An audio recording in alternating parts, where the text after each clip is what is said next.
ദൈവനാമത്തിന് മഹത്വം ഉണ്ടാകട്ടെ. പ്രിയമുള്ള സഹോദരങ്ങളെ, കഴിഞ്ഞ ദിവസം ഒരുപാട് സുഹൃത്തുക്കൾ വാട്സാപ്പിൽ എനിക്കൊരു ലിങ്ക് അയച്ചു തരികയുണ്ടായി. ആ ലിങ്ക് ഞാൻ ഇങ്ങനെയാണ് അതിൻ്റെ തംബ്നെയിൽ വായിച്ചത്. കൃപാസന മാതാവിനെ ചാരമാതാവെന്ന് വിളിച്ച് അധിക്ഷേപിച്ച ഡസ്റ്റിന് കിടിലനോ അങ്ങനെ എന്തോ ഒരു മറുപടി.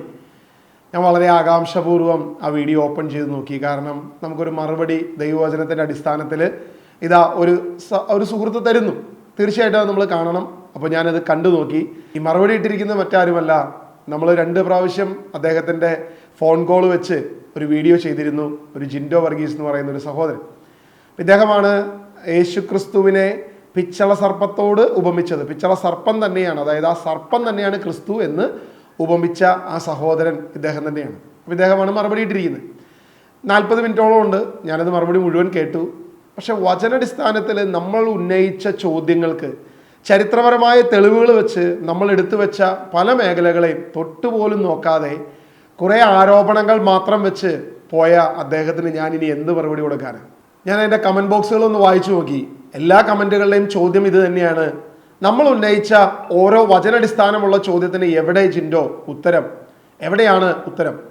അതിൽ ജിൻഡോ സഹോദരൻ പറഞ്ഞ ഒരു പ്രധാനപ്പെട്ട വിഷയം, ഡസ്റ്റിന് കൊരട്ടിമുത്തിയോടാണ് തീർത്താൽ തീരാത്ത ശത്രുത.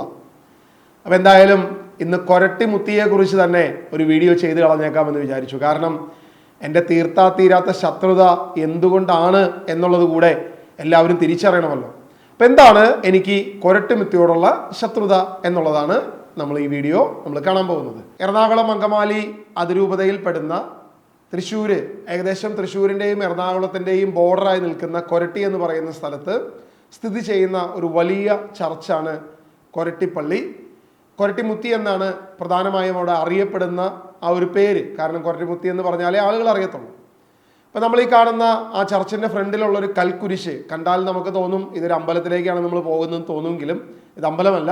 പ്രത്യേകം മനസ്സിലാക്കുക, ഈ ഒരു കൽക്കുരിശാണ്. ഈ കൽക്കുരിശ് 13-ാം നൂറ്റാണ്ടില് കൈമൾ ഇടപ്രഭുക്കന്മാരുടെ ഭരണകാലത്ത് ഒരു സേനാനായകനായ ശ്രീ കവലക്കാട്ട് കൊച്ചുവറീത് അദ്ദേഹം അന്തരിച്ചു കഴിഞ്ഞപ്പോൾ അദ്ദേഹത്തിൻ്റെ ശവസംസ്കാരം നടത്തി എന്ന് പറയുന്ന ഒരു സ്ഥലമാണ് ഈ കൽക്കുരിശ് ഇപ്പോൾ നിലനിൽക്കുന്നത്. ഈ സംസ്കാരത്തിന് ശേഷം ദേവാലയം നിർമ്മിക്കാനുള്ള സ്ഥലം കൈമൾ പ്രഭു നൽകി എന്നുള്ളതാണ് ചരിത്രം പറയുന്നത്. ചെറുപ്പകാലത്തൊക്കെ ഒത്തിരി വർഷങ്ങൾ ഞാൻ ഈ കൊരട്ടിമുത്തിയുടെ അടുത്ത് പോയി പൂവങ്കുല നേർച്ച സമർപ്പിച്ച വ്യക്തി തന്നെയാണ്. പക്ഷെ ഇന്ന് ദൈവവചനം വായിച്ചു തുടങ്ങിയപ്പോൾ പല കാര്യങ്ങളും നമുക്ക് സംശയാസ്പദമായി ചിന്തിക്കാൻ തുടങ്ങി. അങ്ങനെ കർത്താവ് കൃപയാൽ ഇത്തരം അന്ധകാരത്തിൽ നിന്നും എന്നെ വിടുവിച്ചു എന്നുള്ളതാണ് സത്യം. ഈ കൽക്കുരിശിൻ്റെ മുകളിൽ അവിടെ ഒരു വിളക്ക് വെക്കുന്നതിൻ്റെ മുകളിൽ ഒരു രൂപം ഇരിക്കുന്നുണ്ട്. ഞാൻ പെട്ടെന്ന് വിചാരിച്ചു ഏതൊരു ദേവിയാണെന്ന്. പക്ഷെ എനിക്കിപ്പോൾ തോന്നുന്നു മാലാഖയെ ആയിരിക്കാം ഉദ്ദേശിച്ചിരിക്കുന്നത്. എന്തുമാകട്ടെ, നമ്മൾ മുന്നോട്ട് പോകുമ്പോൾ ഈ ദേവാലയത്തിൻ്റെ പ്രധാനപ്പെട്ട പ്രത്യേകതകൾ നമ്മളൊന്ന് തിരിച്ചറിയുക. എങ്ങനെയാണ് ഈ കൊരട്ടിമുത്തി അല്ലെങ്കിൽ ഈ ഒരു ചരിത്രം എന്താണ് എന്നുള്ളത് നമ്മൾ നോക്കിക്കഴിഞ്ഞാൽ ആ ദേവാലയത്തിൽ തന്നെ സൈഡിൽ കൃത്യമായി കൊരട്ടിമുത്തി പള്ളി സ്ഥാപിതം 1381 AD. പ്രധാനപ്പെട്ട സംഭവങ്ങൾ അതിൽ പറയുന്ന ഒരു പ്രധാനപ്പെട്ട വിഷയമായിരുന്നു, പൂവൻകുല നേർച്ചയുമായ ഒരു ഭക്തൻ മേലൂരിൽ നിന്നും കൊരട്ടിയിലേക്ക് വരുന്നു. മേലൂര് കൊരട്ടിയുടെ അടുത്തുള്ള ഒരു പ്രദേശമാണ്. ഒരു ധനാഢ്യൻ 2 പൂവമ്പഴം ആവശ്യപ്പെട്ടു. മുത്തിക്കുള്ള കാഴ്ചയായതുകൊണ്ട് കൊടുത്തില്ല. നിർബന്ധമായി പഴമെടുത്ത് തിന്നു. വയറുവേദനയും തുടങ്ങി. ചികിത്സ പലതും നടത്തിയിട്ടും ഫലമുണ്ടായില്ല. താൻ പണിയെടുത്തിരുന്ന നിലത്തിൻ്റെ പകുതി മുത്തിക്ക് ദാനമായി നൽകി അസുഖവും മാറി. കൂടാതെ സ്വർണം കൊണ്ടുള്ള ഒരു പൂവൻകുലയും നേർച്ചയർപ്പിച്ചു. ഇത് ഞാനായിട്ട് ഉണ്ടാക്കിയ ഒരു ചരിത്രമല്ല. ഈ കൊരട്ടി പള്ളിയിൽ തന്നെ ഇരിക്കുന്ന അവിടുത്തെ ചുമരിൽ ഒരു ചുമർ ചിത്രമായി തന്നെ വലിയ രീതിയിൽ എഴുതി വച്ചിരിക്കുന്ന ഒരു വലിയ ചരിത്രമാണ്. നിങ്ങൾ ശ്രദ്ധിച്ചു നോക്കുക. യേശുവിൻ്റെ അമ്മ മാതാവും കൊരട്ടിമുത്തിയും തമ്മിലുള്ള ബന്ധമാണ് നമ്മളൊന്ന് പരിശോധിച്ച് നോക്കുന്നത്. ഇത് രണ്ടും തമ്മിൽ നമ്മളൊന്ന് പരിശോധിക്കുമ്പോൾ, കാനായിലെ കല്യാണ നാളിൽ അവർക്ക് വീഞ്ഞ് തീർന്നു പോയപ്പോൾ അവർക്ക് വേണ്ടി മാധ്യസ്ഥം അപേക്ഷിച്ചു എന്ന് എല്ലാ പ്രസംഗങ്ങളിലും ഘോരഘോരമായി പ്രസംഗിക്കുന്ന എല്ലാ നേതാക്കന്മാരോടും ഞാൻ ചോദിക്കുക, ഈ മാതാവിൻ്റെ സ്വഭാവമാണോ ഈ കൊരട്ടിമുത്തിക്കുള്ളത്? ഏതോ ഒരു ധനാഢ്യൻ തനിക്ക് തരാനിരിക്കുന്ന നേർച്ചയിൽ നിന്നും ഒരു പൂവൻ കൊലയിൽ നിന്നും 2 പഴം തിന്നു എന്ന് പറഞ്ഞ് അദ്ദേഹത്തിൻ്റെ വയറിന് വേദന പിടിപ്പിക്കുന്ന ഒരു മാതാവാണോ യേശുവിൻ്റെ അമ്മ മാതാവ്? വിശുദ്ധ ബൈബിളിൽ കാണുന്ന കാനായിലെ കല്യാണ നാളിൽ സ്നേഹവതിയായ ആ അമ്മയെയാണോ ഈ പറയുന്ന കൊരട്ടിമുത്തിയുടെ സ്വഭാവത്തിൽ നമുക്ക് കാണാൻ കഴിയുക? ഇനി അടുത്ത കാര്യം നമ്മൾ ശ്രദ്ധിക്കുക, എപ്പോഴാണ് ആ വയറുവേദന മാറിയത്? അനേക ഹോസ്പിറ്റലുകളിൽ പോയി, അന്ന് ഹോസ്പിറ്റലുകളില്ല, വൈദ്യന്മാരുടെ അടുത്തായിരിക്കാം, അനേക ചികിത്സകൾ നടത്തി, പക്ഷേ ഒരു ശമനവും ഉണ്ടായില്ല. അതങ്ങനെ തന്നെ തുടർന്നു. ചില ചരിത്രങ്ങൾ, ചില കഥകൾ ഇങ്ങനെ പറഞ്ഞു കേട്ടിട്ടുണ്ട്. അങ്ങനെ ഏതോ ഒരു വൈദ്യന്റെ അടുത്ത് നിന്നപ്പോൾ ആ വൈദ്യൻ പറഞ്ഞു അത്രേ, നിങ്ങൾ ഇനി ചെയ്യേണ്ടത് കൊരട്ടിമുത്തിയുടെ അടുത്ത് പോയി സാഷ്ടാംഗം പ്രണമിച്ച് ക്ഷമ പറയുക, അപ്പോൾ നിങ്ങൾക്ക് എന്ത് സംഭവിക്കും? വയറുവേദന മാറും. അതാണ് ഇതിന് ചെയ്യാനുള്ള ഏക വഴി എന്ന് പറഞ്ഞു. ഈ മലയാളികളുടെ ഇടയിൽ പൊതുവെ പറയപ്പെടുന്ന ചില വാക്കുകളാണ് കൈവശം കൊടുത്തു, അല്ലെങ്കിൽ കൂടോത്രം ചെയ്തു. ഇങ്ങനെയുള്ള പല കാര്യങ്ങളും നമ്മൾ പറഞ്ഞു കേട്ടിട്ടുണ്ട്. അങ്ങനെ ചെയ്തു കഴിഞ്ഞാൽ വയറുവേദന വരും, അല്ലെങ്കിൽ ആ കൈവശം കൊടുക്കുന്ന ആൾ ഇവർക്ക് അനുകൂലമായി മാറും. ഇങ്ങനെയൊക്കെ പല മേഖലകൾ നമ്മൾ പറഞ്ഞു കേട്ടിട്ടുണ്ട്. ഇതൊന്നും ക്രിസ്തീയമല്ല എന്ന് നമുക്ക് എല്ലാവർക്കും അറിയുകയും ചെയ്യാം. ഇവിടെ ഈ മുത്തി ചെയ്യുന്ന ഒരു പ്രവൃത്തി, ആ പറയുന്ന ധനാഢ്യന് 2 പൂവമ്പഴം ആവശ്യപ്പെട്ട് അതെടുത്തത് കൊണ്ട് അവന് വയറുവേദന കൊടുത്ത ആ മാതാവും ക്രിസ്തുവിൻ്റെ അമ്മ മാതാവും തമ്മിൽ എന്തെങ്കിലും ബന്ധമുണ്ടെങ്കിൽ നിങ്ങൾ എനിക്ക് പറഞ്ഞു തരിക. വീണ്ടും അതിനുവേണ്ടി താൻ പണിയെടുത്തിരുന്ന നിലത്തിൻ്റെ പകുതി മുത്തിക്ക് ദാനമായി നൽകി. അത് ചെറിയൊരു സ്ഥലമല്ല. ഞാൻ പറഞ്ഞു കേട്ട കഥകൾ അനുസരിച്ച് 40-ലധികം ഏക്കർ സ്ഥലം മുത്തിക്ക് എഴുതി കൊടുത്തു എന്നുള്ളതാണ്. ഈ കഴിഞ്ഞ കാലയളവിൽ വരെ അത് കൊരട്ടിപ്പള്ളിയുടെ സ്ഥലമായി തന്നെയാണ് നിൽക്കുന്നത് എന്നാണ് ഞാൻ മനസ്സിലാക്കുന്നത്. 40 ഏക്കർ സ്ഥലം ഒട്ടും കുറവല്ല. ഇത്രയും അധികം സ്ഥലം ഈ പറയുന്ന മുത്തിക്ക് എഴുതി കൊടുത്തു. എന്നിട്ടും തൃപ്തിയായില്ല. അവിടെ ചെന്ന് സാഷ്ടാംഗം പ്രണമിച്ച് മാപ്പ് പറഞ്ഞപ്പോൾ ഇതാ അദ്ദേഹത്തിൻ്റെ വയറുവേദന മാറുകയും ചെയ്തു. ഇനി ഇത് ഞാൻ പറഞ്ഞുണ്ടാക്കിയതല്ല. നിങ്ങൾ ഇത് വായിച്ചു കഴിഞ്ഞാൽ കൃത്യമായിട്ട് താൻ പണിയെടുത്തിരുന്ന നിലത്തിൻ്റെ പകുതി മുത്തിക്ക് ദാനമായി നൽകി, അസുഖവും മാറി. അങ്ങനെയാണ്. ഇനി നേരെ തിരിച്ചല്ല, മുത്തിയുടെ അടുത്ത് ചെന്നപ്പോൾ അസുഖം മാറിയത് കൊണ്ട് 40 ഏക്കർ സ്ഥലം എഴുതി കൊടുത്തു എന്നുള്ളതല്ല. തൻ്റെ പണിസ്ഥലത്തിൻ്റെ പകുതി എഴുതി കൊടുത്തത് വയറുവേദന മാറാൻ തന്നെയാണെന്ന് ഞാനല്ല പറഞ്ഞിരിക്കുന്നത്. കൊരട്ടിപ്പള്ളിയിലെ ചുമർ ചരിത്രം അത് തന്നെയാണ് പറഞ്ഞിരിക്കുന്നത്. കൂടാതെ സ്വർണം കൊണ്ടുള്ള ഒരു പൂവൻകുലയും നേർച്ചയർപ്പിച്ചു. അത് ഒരു പക്ഷേ അസുഖം മാറിയത് കൊണ്ടായിരിക്കാമെന്ന് നമുക്ക് വിശ്വസിക്കാം. എന്നാലും ഇത് കുറച്ച് ഓവറല്ലേ? ഒരു സ്വർണം കൊണ്ടുള്ള ഒരു പൂവൻകൊല തന്നെ കിട്ടിയപ്പോഴാണ് ഈ മുത്തി ഒന്ന് തൃപ്തിയായത്. ഇതാരാണ്? യേശുവിൻ്റെ അമ്മ മാതാവാണോ? വിശുദ്ധ വേദപുസ്തകത്തിൽ നമ്മൾ കാണുന്ന മാതാവാണോ എന്ന് പരിശോധിക്കേണ്ടത് ഓരോ ക്രിസ്ത്യാനിയുടെയും കടമയാണ്. അനേക വ്യക്തികൾ ഇവിടെ വന്ന് ഈ പൂവൻകുല നേർച്ചയർപ്പിക്കുന്നു. പല രീതിയിൽ പൂവൻകുല തുലാഭാരം, അത് അവിടുത്തെ പ്രധാനപ്പെട്ട ഒരു നേർച്ചയാണ്. അതായത് ഒരു വ്യക്തിയുടെ തൂക്കത്തിനനുസരിച്ച് അവിടെ തൂക്കി നോക്കി, എൻ്റെ തൂക്കമാണെങ്കിൽ 80 കിലോ ആണെങ്കിൽ ആ 80 കിലോ അടങ്ങുന്ന പൂവൻകൊല ഇപ്പുറത്ത് വെച്ച് അത് മുത്തിക്ക് സമർപ്പിക്കുന്നു. അതായത് അദ്ദേഹം ചെയ്ത ആ വയറുവേദന ഉണ്ടായിരുന്ന ആ വ്യക്തി ചെയ്ത അതേ പ്രവൃത്തി തന്നെ മുത്തിക്ക് കൊടുത്ത് അനുഗ്രഹം പ്രാപിക്കുന്നത്. തുലാഭാരം എന്താണെന്ന് നമ്മളൊന്ന് പരിശോധിച്ചാൽ നമുക്ക് മനസ്സിലാക്കാൻ സാധിക്കും. അത് ഒരു ഹൈന്ദവ ആചാര രീതി മാത്രമാണ്. ഹൈന്ദവ ആചാര രീതിയിലെ ആ ചരിത്രമൊന്നും ഞാനിവിടെ പറയാൻ നിൽക്കുന്നില്ല. നിയമാവർത്തന പുസ്തകം അതിന്റെ 12-ാം അധ്യായം അതിന്റെ 4-ാം വാക്യം ഇങ്ങനെയാണ് പറയുന്നത്: നിങ്ങളുടെ ദൈവമായ കർത്താവിനെ ആരാധിക്കുന്നതിൽ നിങ്ങൾ അവരെ അനുകരിക്കരുത്. വീണ്ടും അതിന്റെ 31-ാമത്തെ വാക്യം നമ്മൾ ഇങ്ങനെയാണ് വായിക്കുന്നത്: നിങ്ങളുടെ ദൈവമായ കർത്താവിനെ ആരാധിക്കുന്നതിൽ നിങ്ങൾ അവരെ അനുകരിക്കരുത്. കർത്താവ് വെറുക്കുന്ന സകല മ്ലേച്ഛ പ്രവൃത്തികളും അവർ തങ്ങളുടെ ദേവന്മാർക്ക് വേണ്ടി ചെയ്തു. ജാതീയ ആരാധന രീതികളിൽ പല മ്ലേച്ഛ പ്രവൃത്തികളുണ്ടാവും, പല നല്ല പ്രവൃത്തികളുണ്ടാവും.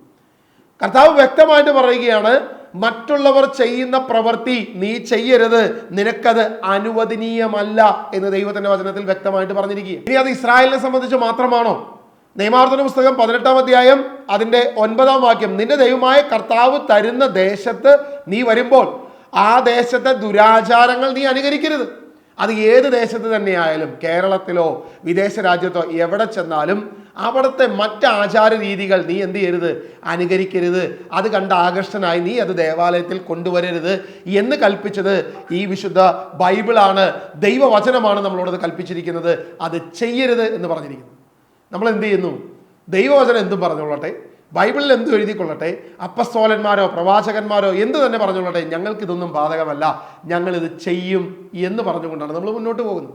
അപ്പോൾ ഈ തുലാഭാരം എവിടെ നിന്ന് വന്നു? ഹൈന്ദവ ആരാധന രീതിയിൽ നിന്ന് വന്ന ഈ പറയുന്ന തുലാഭാരം ഇന്ന് അനേക ചർച്ചകളുടെ അകത്ത് പ്രവേശിച്ചിട്ടുണ്ട്. അതിലൊരു പ്രധാനപ്പെട്ട ചർച്ച തന്നെയാണ് കൊരട്ടി മുത്തിയുടെ ഈ സന്നിധി എന്നുള്ളത് നമുക്കിവിടെ വീഡിയോയിലൂടെ കാണാൻ സാധിക്കും. പൂവൻകൊല കിട്ടിയാലേ മുത്തിക്ക് തൃപ്തി അടയത്തുള്ളൂ. വീണ്ടും അവിടെ പലവിധ നേർച്ച വസ്തുക്കളെ നമുക്ക് കാണാൻ സാധിക്കും. ആൾരൂപങ്ങളും കൈരൂപങ്ങളും കാൽരൂപങ്ങളും ഇനി എന്തിനു വേണ്ട എല്ലാ തരം രൂപങ്ങളും അവിടെ നേർച്ചയായിട്ട് സമർപ്പിക്കുന്നത് നമുക്ക് കാണാൻ സാധിക്കും. ഇത് തന്നെയാണ് നമ്മൾ എവിടെ കണ്ടത്? എടത്തുവ പള്ളിയിലും ഈ പറയുന്ന എല്ലാ ചർച്ചുകളിലും ഇത് തന്നെയാണ് നമ്മൾ കാണുന്നത്. പുരുഷരൂപമുണ്ട്, സ്ത്രീരൂപമുണ്ട്, കൈരൂപമുണ്ട്, കാൽരൂപമുണ്ട്. എന്താണ് ആവശ്യം, നിന്റെ കാര്യം എന്താണ്, അതിവിടെ കൊടുത്തു കഴിഞ്ഞാൽ ഊട്ടനടി സാധിക്കും എന്നുള്ളതാണ് ഇവിടുത്തെ പ്രധാനപ്പെട്ട വിഷയം. പ്രത്യേകം കായക്കൊല ഇപ്പോൾ സാധാരണ പെരുന്നാൾ സമയം അല്ലാത്തത് കൊണ്ട് തന്നെ കായക്കൊല കുറച്ച് കുറവാണ്. സാധാരണ പെരുന്നാൾ സമയത്തൊക്കെ ആണെങ്കിൽ ഈ കേരളത്തിലെങ്ങും ഇത്രയും പൂവൻകൊല കിട്ടാത്ത, അല്ലെങ്കിൽ തമിഴ്നാട്ടിൽ എനിക്ക് തോന്നുന്നു ഈ കൊരട്ടിപ്പള്ളിയുടെ പെരുന്നാളിനോടനുബന്ധിച്ച് കായക്കൊലയ്ക്ക് വേണ്ടി വലിയൊരു കൃഷി തന്നെ നടക്കുന്നുണ്ട് എന്നുള്ളതാണ് സത്യം. എന്നാൽ ഈ സാധാരണ സമയത്തായിട്ടും കായക്കൊല നേർച്ച നല്ല രീതിയിൽ നടക്കുന്നുണ്ട്. സ്വർണ്ണ കായക്കൊല ഇതാണ് ഇപ്പോൾ നമ്മൾ കണ്ടുകൊണ്ടിരിക്കുന്ന ആ പൂവൻകൊല ചരിത്രവും അവിടെ എഴുതി വെച്ചിട്ടുണ്ട്. അവിടെയും എഴുതിയിട്ടുണ്ട് നിലത്തിൻ്റെ പകുതി മുത്തിക്ക് ദാനമായി നൽകി. മാത്രമല്ല ഈ സ്വർണ്ണ പൂവൻകൊലയും നേർച്ചയർപ്പിച്ചു. അപ്പോൾ സ്വർണ്ണ പൂവൻകൊല നമ്മളിങ്ങനെ ചില്ലിട്ട് അവിടെ സൂക്ഷിച്ചു വെച്ചിരിക്കുന്നത് നമുക്ക് കാണാൻ സാധിക്കും. വർഷത്തിലൊരിക്കൽ ഈ മുത്തിയുടെ രൂപം ഇറക്കുന്നതിനെ കുറിച്ചുള്ള ചരിത്രം വളരെ വിചിത്രമാണ്. കാരണം വെളുപ്പിന് മുതൽ വളരെ രാത്രി മുതൽ ജനലക്ഷങ്ങൾ ഈ ദേവാലയത്തിൻ്റെ അകത്ത് സ്ഥാനം പിടിക്കും. കാരണം മുത്തിയെ ഒന്ന് നേരിട്ട് കാണാൻ. കൊരട്ടി മുത്തിയുടെ ഒരു ഡോക്യുമെൻ്ററിയിൽ ഇടവക വികാരി അഭിമാനത്തോടുകൂടി പറയുന്നത് ഞാനിങ്ങനെ കേട്ടു. നേരം വെളുക്കുന്നതിന് വളരെ മുൻപേ, ആ കുർബാനയ്ക്കൊക്കെ ആ മുത്തിയുടെ രൂപം ഇറക്കുന്നതിന് മുൻപേ സ്ഥലം പിടിക്കുന്ന സ്ത്രീകളെയും വിശുദ്ധരായ ജനങ്ങളെയും നമുക്ക് കാണാൻ സാധിക്കും. കാരണം കൊരട്ടി മുത്തി വിഗ്രഹത്തിൻ്റെ ഒന്ന് നേരിട്ട് കാണാൻ വേണ്ടി നേരത്തെ കൂട്ടി ഈ ദേവാലയത്തിലേക്ക് വരുന്ന വിശുദ്ധരായ ആളുകൾ.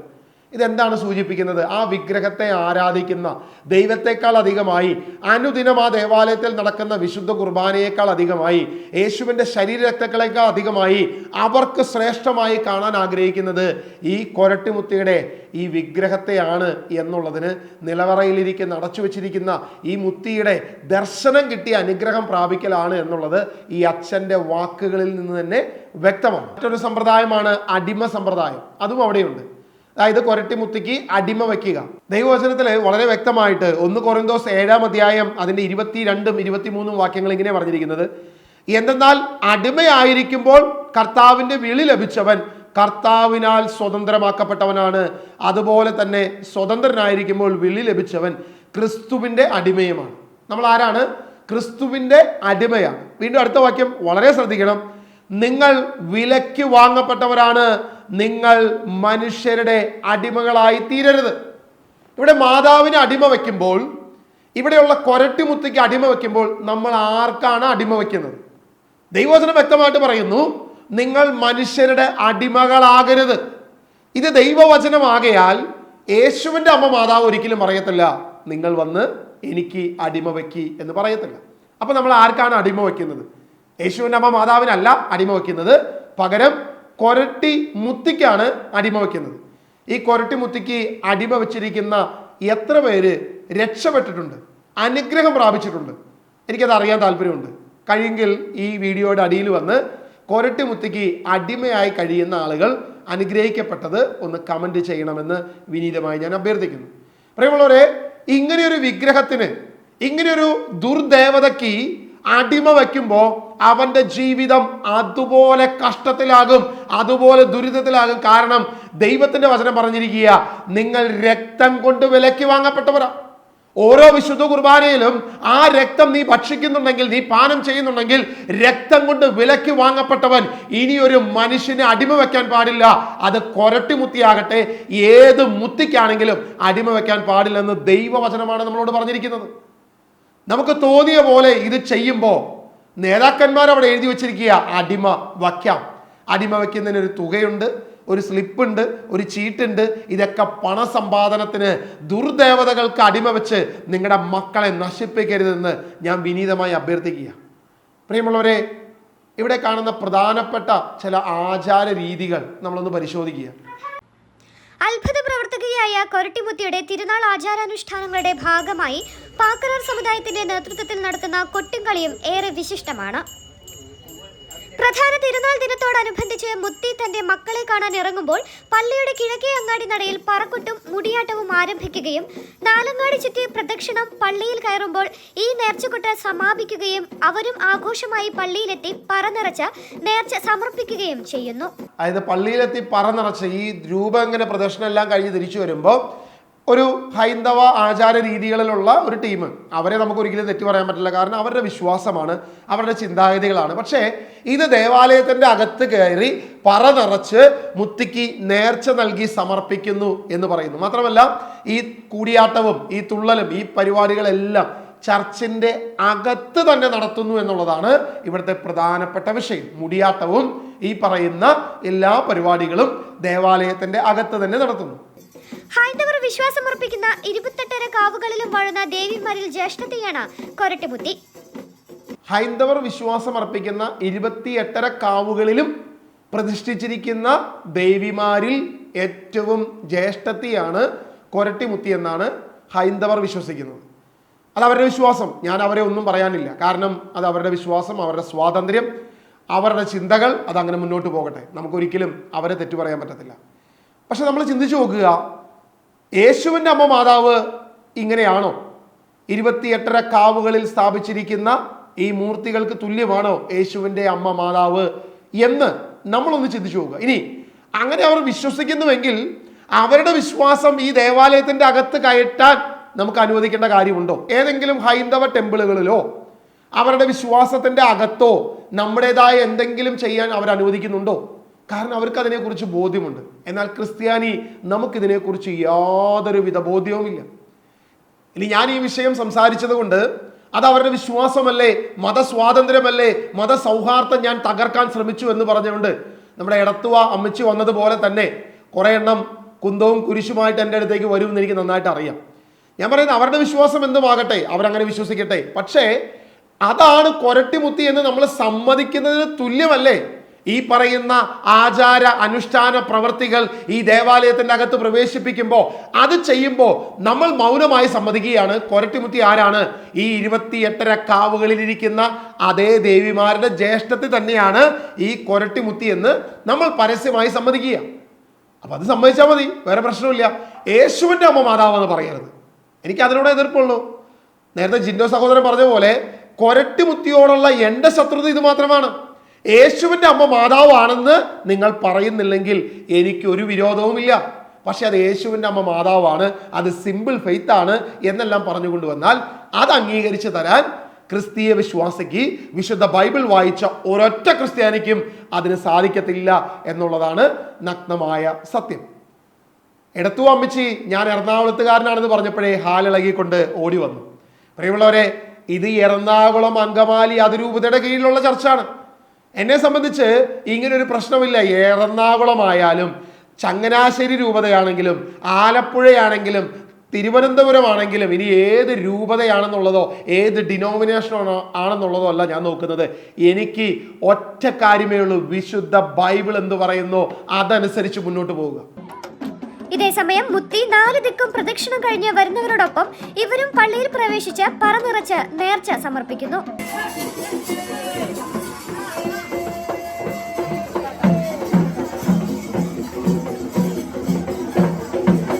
ഇതെല്ലാം നടന്നത് ഒരു ദേവാലയത്തിൻ്റെ അകത്താണെന്ന് നിങ്ങൾക്ക് എത്ര പേർക്ക് വിശ്വസിക്കാൻ സാധിക്കുന്നുണ്ട്? എത്ര പേര്, അതായത് ആ കൊരട്ടിമുത്തി എന്ന് പറയുന്ന ആ വിഗ്രഹത്തെ ചുമന്നുകൊണ്ട് നടന്ന് 4 ദിക്കും ദർശനം കഴിഞ്ഞ് തിരിച്ചു വരുമ്പോൾ അവരും വന്ന് പറ നിറച്ച് മുത്തിയിൽ നിന്ന് അനുഗ്രഹം പ്രാപിച്ച് അതിൽ നിന്ന് തൊട്ട് വന്നിച്ച് ഈ പറയുന്ന കൂടിയാട്ടവും ഈ പറയുന്ന എല്ലാ പരിപാടിയും നടത്തി അവരും തിരിച്ചു പോകും. അവർക്കും സന്തോഷം, നമുക്ക് സന്തോഷം. നേർച്ചപ്പെട്ടി നിറഞ്ഞു, അതിൻ്റെ അകത്ത് കുറേ പൈസ വീണു, എല്ലാം ശുഭം. പക്ഷേ ഒറ്റ കാര്യമേ ഉള്ളൂ, ഇതെല്ലാം നടക്കട്ടെ.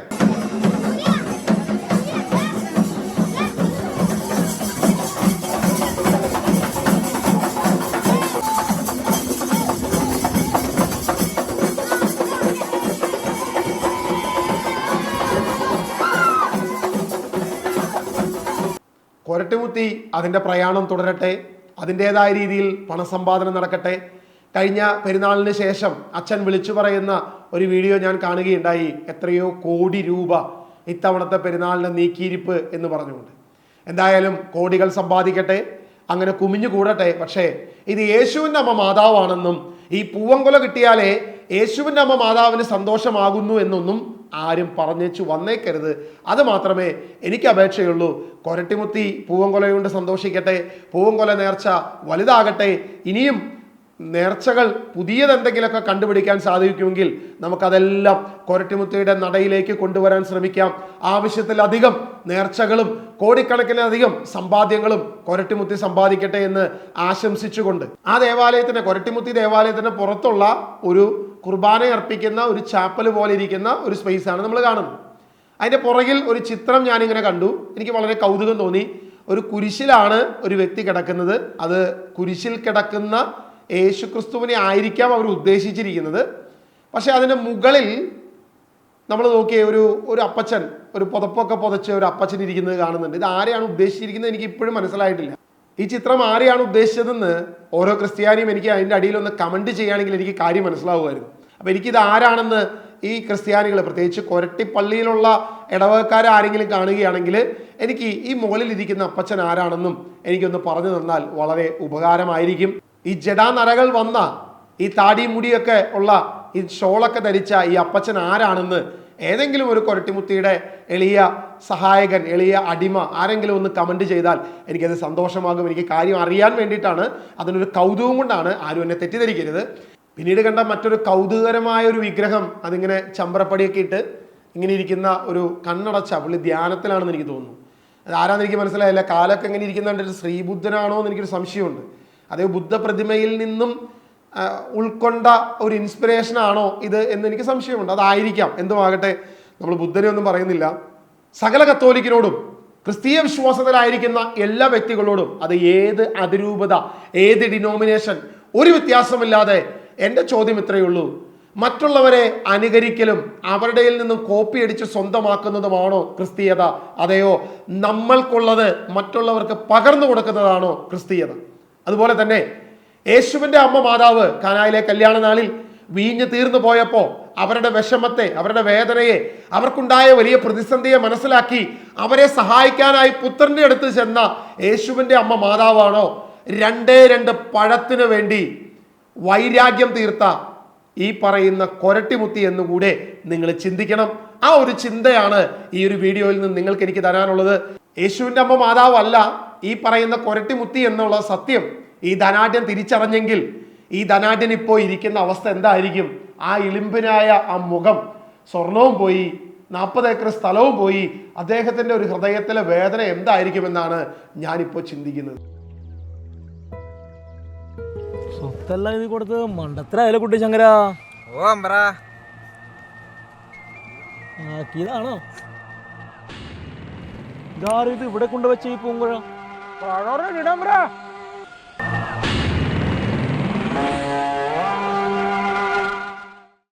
പക്ഷേ ക്രിസ്തീയ വിശ്വാസം എന്തെന്നും വിശുദ്ധ ബൈബിൾ നമ്മളോട് എന്ത് പറഞ്ഞു എന്നും നിങ്ങൾ ചിന്തിക്കുക. ഓരോ ക്രിസ്ത്യാനിയുടെ കടമയാണ് സത്യത്തെ തിരിച്ചറിയുക, സത്യത്തിന്റെ വിവേകത്തിൽ മുന്നോട്ട് നടക്കുക എന്നുള്ളത് നമ്മളുടെ ഓരോരുത്തരുടെയും കടമയാണ്. അതിന് ദൈവരാജ്യത്തേക്ക് പ്രവേശിപ്പിക്കാൻ കൊരട്ടിമുത്തിയിലെ വികാരിയച്ഛനോ എറണാകുളം അങ്കമാലി അതിരൂപതയിലെ പിതാക്കന്മാരോ ചങ്ങനാശ്ശേരിയിലെ പിതാക്കന്മാരോ മാർപ്പാപ്പ പോലുമോ വരത്തില്ല.